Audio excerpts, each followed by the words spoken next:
The New York Jets may be on a bye week this week, but our New York Post Sports columnist Steve Serby wrote about them this week, and they're unsung heroes of this New York Jets team that is entering the bye week at 3-3. Steve, how you doing, man? Doing good, Ryan. How you doing? I'm doing well, and you wrote about 5 unsung heroes of this Jets team. You said there could be even more if you wanted to write more about them, but this has been an impressive, considering a lot of people were talking about this Jets first 6 weeks, a gauntlet of a schedule, very tough opponents to come out 3-3, considering your Hall of Fame quarterback Aaron Rodgers goes down 4 plays into the season. They come out 3-3 with Zach Wilson, a guy that a lot of Jets fans and media personalities wrote him off. But those guys aren't on this list. It's the other guys that we don't talk as much about. So breaking down this list, Steve, you have 3 defenders here.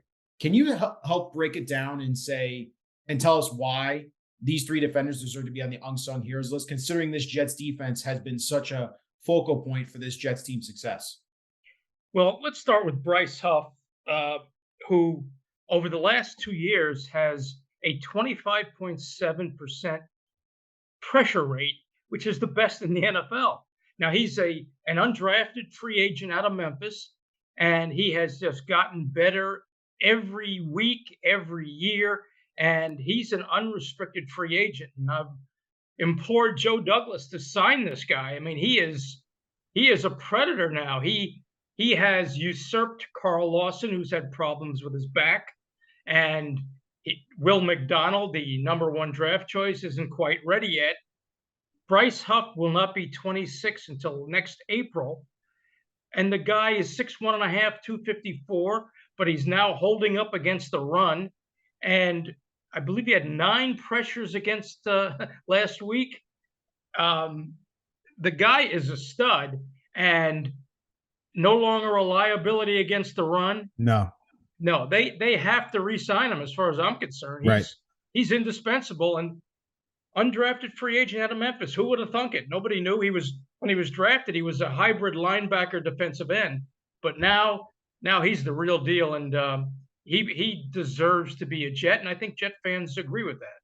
Yeah, there was this first couple of weeks of the season, Steve. There was this plea from fans of why isn't Bryce Huff, because he made his impact last year, and fans noticed this. Why wasn't he getting enough snaps compared to a Carl Lawson and those other Jets defenders? He gets pressure almost every time he's on the field. It's not just third down. And to your point, he's doing it against the run now, too. He's one of the best, highest, and according to Pro Football Focus, he's one of the best run defenders as well. And you're the real deal when you get a guy like J.J. Watt, who's going into the Hall of Fame, calling you out in the national media and saying, that guy, he's the real deal. He's really good. You know what I mean? Yeah, well, film don't lie, as they say. Quarterback, defensive, offensive coordinators now have to account for this guy.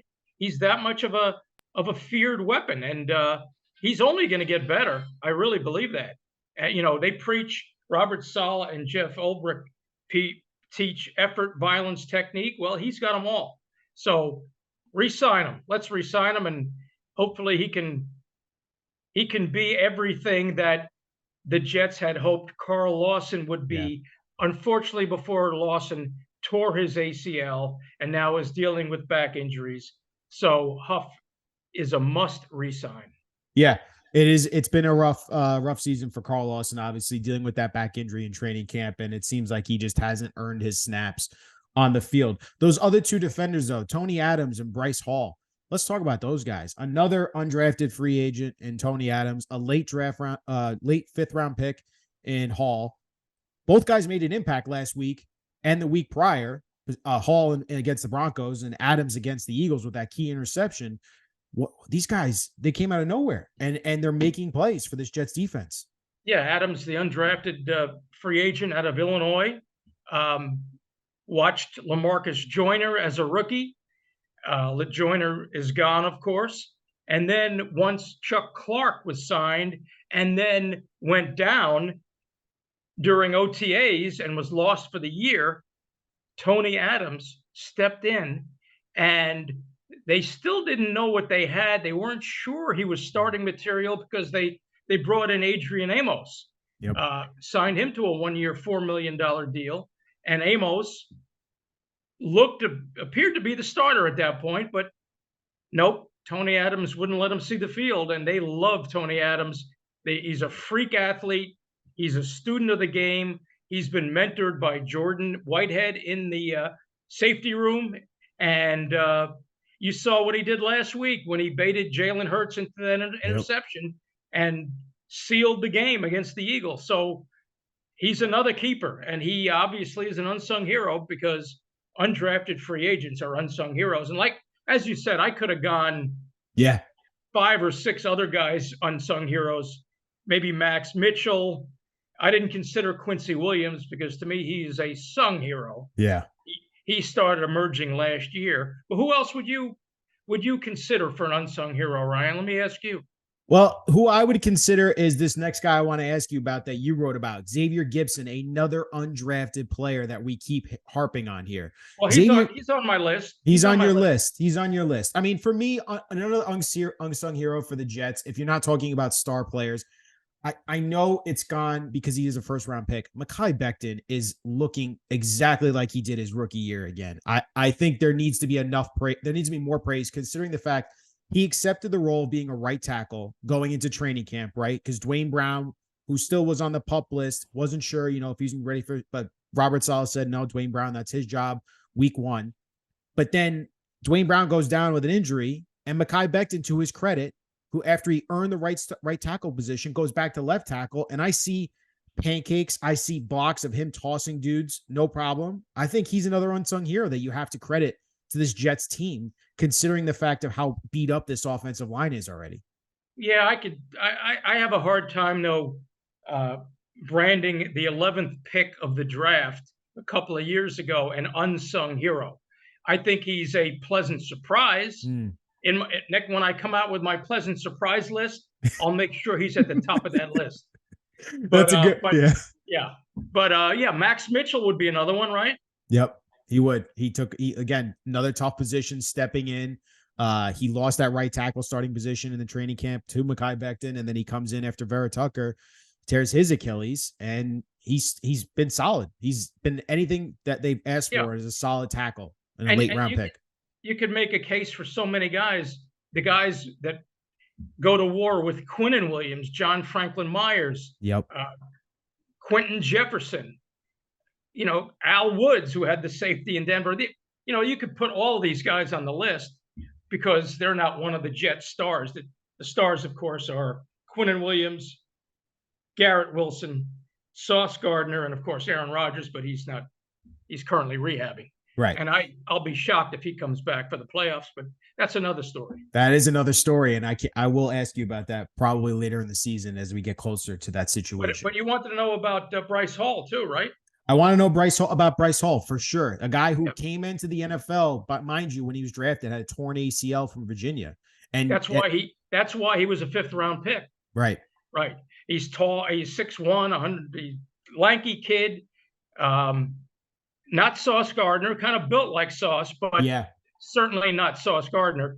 And he was a starter and then lost his job when Sauce arrived, was the 4th pick of the draft, and kept his mouth shut and went to work and has won the respect of his teammates and coaches and held up well in Denver against Russell Wilson. And not only did he hold up well, that scoop and score that was huge, was legendary. Yeah. So it was.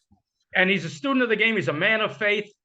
He's a good kid, very popular in the locker room, unsung hero without a doubt. So that's why I wanted to ask you a little bit more about Bryce Hall, is that I didn't know he was such a well-respected. I mean, obviously he's a good character kid, but the fact that he's kind of has that quiet leadership role. Jeff Ulbrich asked him to speak to the team Saturday night before the Broncos game. Right. That's interesting. That's something you probably didn't hear much about Bryce Hall stepping into the position when DJ Reed went down with a concussion. Hey, kid, give the team a speech. We need you.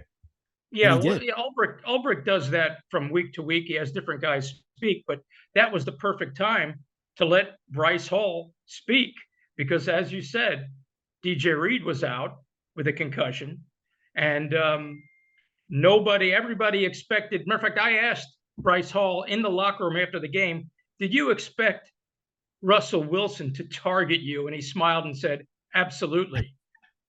But he held up. Yeah, did the job and sealed the win. He did. And he did a good job again last week against the Eagles, too. I know it was a tough matchup against A.J. Brown. He's not an easy guy to cover. Obviously, he's one of the best in the NFL. But give the Jets defense credit. They held them in check in that second half. The second half has been huge for this Jets team, too. The By the adjustments way, they make. and I would add, if I expanded my list, I'd have Jeff Ulbrich as an unsung hero as well. Oh, yeah. Oh, yeah. He's going to be in some head coaching candidate interviews. He's definitely one of them. Xavier Gibson. I alluded to him a little bit. I want to talk about him as well. Everyone remembers that week 1 punt return for a touchdown for the game winner against the Buffalo Bills. Magical moment. We also remember him in preseason, right? During training camp, the hard knocks for the Jets. He gets that awesome call into the office with Joe Douglas and Saleh and said, "Hey man, you're making the team." Another undrafted free agent kid. And he's been as advertised. He's been that gadget type of player. He's fast, he's twitchy, and on special teams, he's making his impact felt. Well, I think he's going to soon prove that he's more than a gadget type player. Joe Douglas just traded McCole Hardman back to the Chiefs. There was no room at the end for Hardman once Xavier Gibson began emerging. And Aaron Rodgers during the summertime on Hard Knocks, if you remember, made mention of Gibson. He loved the kid. He's explosive. He's dynamic. Undrafted free agent out of Stephen F. Austin. Great kid, always smiling. He's going to be the slot receiver, and he's going to be mentored by Randall Cobb. And I think after the bye week, you're going to see a lot more of Xavier Gibson, and as well you should, because he can make things happen with the ball in his hands, a la Garrett Wilson. And the Jets, certainly Zach Wilson, needs all the help he can get. Get the ball in the hands of your playmakers, and Gibson's going to be one of them. Yeah, it's a great point by you, and I am looking forward to seeing how they deploy him in the second half after this bye week, because it's been Randall Cobb has been solid, but it feels like they need that speed a little bit more on that offense, and Gibson could definitely provide that for them. Gibson looks to me like the young Randall Cobb. Yeah, that's a good point. It's a good point. I mean, listen, if he can make an impact on offense, that's even more of a bonus considering where you got him for nothing as an undrafted free agent. Finally, speaking of special teams, and Steve, this is something I've been thinking about too with this Jets team. They kind of reminiscent of the 2009, 2010 Jets teams. Great defense and great special teams. Because Thomas Morstead has been an unsung hero that you wrote about. This guy has been so good for this Jets special teams unit because he is able to flip the field with great punts and pin the other opposing offense so deep, especially when this offense struggles, and they have at their moments, especially in the first half. He keeps out of their offense in a tough position. He flips the field on them. What more can you say about Morstead and the impact he's had on this Jets team already?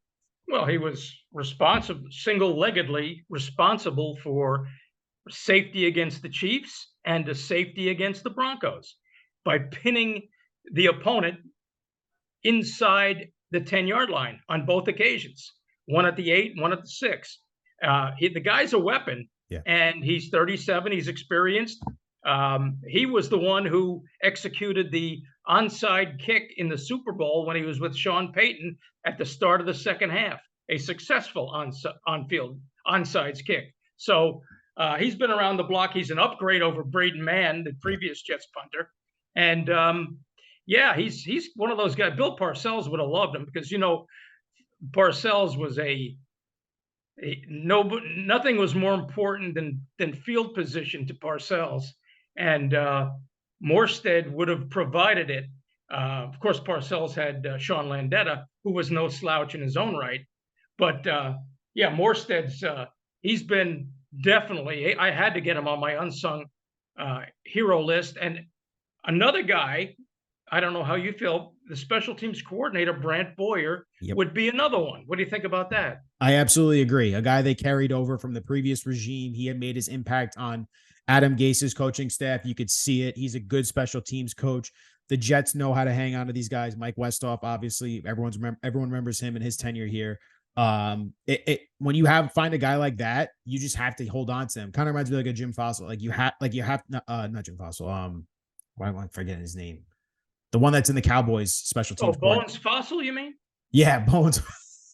his son. His son. That's right. His son. John Fossil, not Jim. But when you John have Bones Fossil. John Bones Fossil, when you have a special teams coordinator like that, and they really do, it's that secret weapon. It could, because if your offense isn't operating well and your defense, it makes a huge impact. And a guy like Morstead, who's a veteran and has a presence, you saw it again in Hard Knocks. Guys were making fun of him when he's always sprinting off the field. It's very funny when you see stuff like that, but it's a great clubhouse guy, and it's a great guy to have in your locker room for sure. Yeah, and the whole